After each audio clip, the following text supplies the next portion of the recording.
Hi everyone. On September 6, 2021, the governor announced that the Commissioner of Health has designated COVID-19 a highly contagious and communicable disease that presents a serious risk of harm to the public health under New York State's HERO Act. The HERO Act requires all employers to implement workplace safety plans in the event of an airborne infectious disease, helping to prevent workplace infections. Community-Based Services has activated its HERO Act plan, which requires employers to review certain parts of the plan verbally with staff, and that's the purpose of this video. COVID-19 is an infectious disease caused by SARS-CoV-2 virus. SARS-CoV-2 virus is a severe type of coronavirus. Coronaviruses typically cause milder forms of respiratory infections, such as the common cold. Some people infected with COVID-19 have mild symptoms and others have no symptoms at all.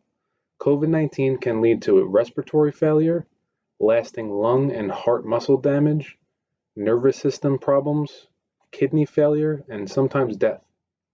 Symptoms show up in people within 2 to 14 days from the date of exposure and can include cough, fever, chills, shortness of breath, muscle or body aches, sore throat, loss of taste or smell, diarrhea, headache, fatigue, nausea or vomiting, congestion, and a runny nose.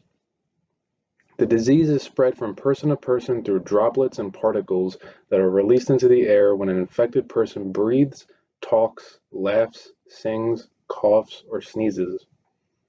Larger droplets may fall onto the surface within a few seconds, but smaller infectious particles can stay in the air for longer. These particles will linger and accumulate in indoor spaces, especially where people are gathered and there's poor ventilation. Some examples of activities that may put you at higher risk for contracting the disease are face-to-face meetings, assisting individuals with personal care where you will need to be in close contact, feeding an individual, or the transportation of individuals. CBS has an exposure prevention plan in place to help prevent the spread of COVID-19 virus.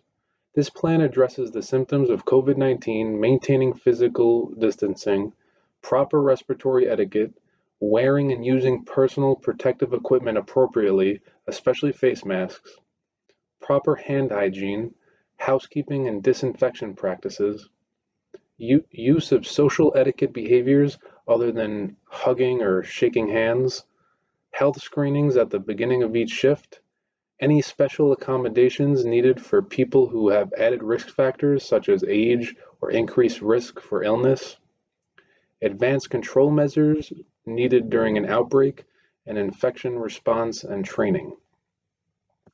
Please note that an exposure prevention plan is only as effective as the people who are following it, so make sure that you've read and understand and are following all guidance in place.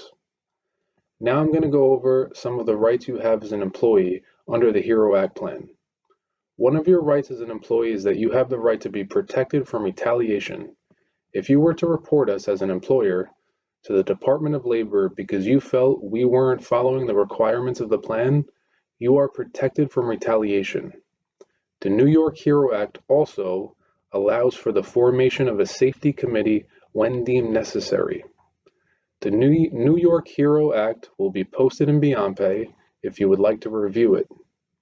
If you have any questions regarding the New York HERO Act, please feel free to reach out to any Human Resources representative or our HR Director, Latoya Hopkins. Thank you.